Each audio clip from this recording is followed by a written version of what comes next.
Des dessins d'enfants, les ex-animateurs de Samira n'en ont pas beaucoup vu le mois dernier. Leurs contrats de travail ont bien été transférés à l'association Courteline, mais légalement seulement par décision du tribunal. Dans les faits, Courteline ne leur a pour l'instant fourni ni travail ni salaire. Au quotidien, c'est aller voir le banquier pour lui dire de ne pas rejeter les prélèvements, c'est s'inquiéter sur comment on va faire vivre les enfants jusqu'à la fin du mois, faire retarder les échéances de factures, voilà. Au quotidien, c'est ça.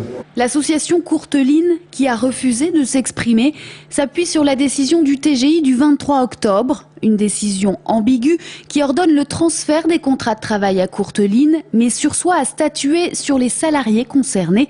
Une nouvelle audience est fixée au 22 janvier, une date bien trop éloignée pour les 10 animateurs en question qui ont donc saisi le Conseil des prud'hommes. Une première audience devait avoir lieu le 12 novembre, mais Courteline a obtenu le report au 19 novembre. Un comportement inexcusable pour l'avocat des 10 salariés. À l'évidence, on a une position d'obstruction de la part de l'association Foyer Courteline et un mépris des décisions de justice, parce que la décision de justice qui a été rendue le 23 octobre est tout à fait claire. Aujourd'hui, les ex-animateurs de Samira sont tenus par ce contrat de travail. Ils ne peuvent donc entreprendre aucune démarche extérieure. Le Conseil des prud'hommes pourrait constater la rupture du contrat de travail et le versement de dommages et intérêts. Juridiquement, je ne peux pas obliger le foyer Courteline à donner du travail à ses 10 salariés. À partir du moment où ils n'en donnent pas, c'est que leur position est claire et qu'ils ne veulent pas les embaucher. On sait très bien pourquoi ils ne veulent pas les embaucher, parce que avant même que soit rendue la décision de justice disant qu'il y avait transfert des salariés, ils avaient d'ores et déjà remplacé les postes par des salariés qu'ils avaient embauchés. Les animateurs devront donc attendre au minimum encore une semaine pour obtenir le versement de leur salaire. Une conciliation sur l'avenir de ces salariés au sein de Courteline est également prévue le 21 novembre.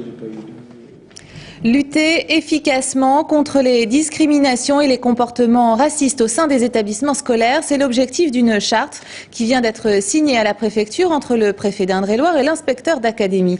Alors si ce texte est nécessaire, c'est que les cas de racisme et de violence ne sont pas rares dans les collèges et les lycées du département. Plus de 3000 jeunes ont déjà suivi des séances de sensibilisation dispensées par l'organisme de lutte contre le racisme et les discriminations justement.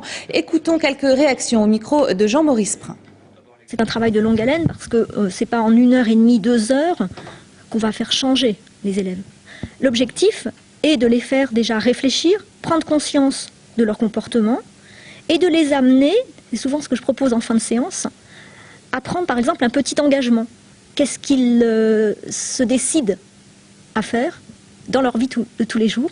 Ça permet déjà d'aborder le sujet et ensuite, effectivement, on constate que dans le cadre de l'établissement, eh bien, la citoyenneté est plus à l'honneur, les élèves se comportent mieux et c'est tout à fait remarquable après ces interventions-là.